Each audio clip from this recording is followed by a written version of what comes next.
Eh bakit sa kanya? Nasa pangalan na, nasa mukha pa. Ganda ka? Ganda yarn.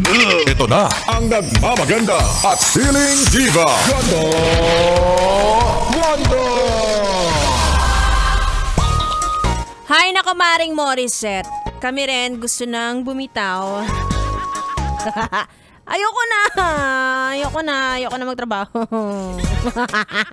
Para sa pamilya ng ibang tao, ayoko na. Mga Yasper na back, it's me, Ganda Wanda. Kasama niyo ba rin dito sa 101.1 Yes FM na pareho ng nararamdaman. Sa nararamdaman mo, yes, Prena. Alam mo yon, sinasabi natin na parang ayaw na natin, gusto na nating sumuko, sabihin na natin pagdating sa trabaho, ganyan. Pero hanggang salita lang naman tayo. Pagdating naman ng 15 at saka ng katapusan, masaya tayo. Meron naman tayong inspiration. Diba? So, hindi natin masabi kung talagang face lang siya na ayaw na natin sa ginagawa natin. Or, alam mo yon, baka naiisip mo na paulit-ulit na.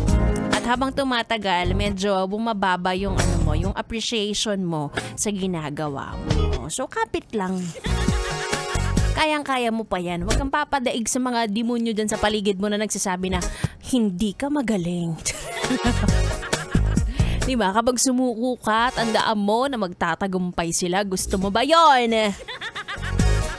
Hindi naman. So, ayun, yes, friend.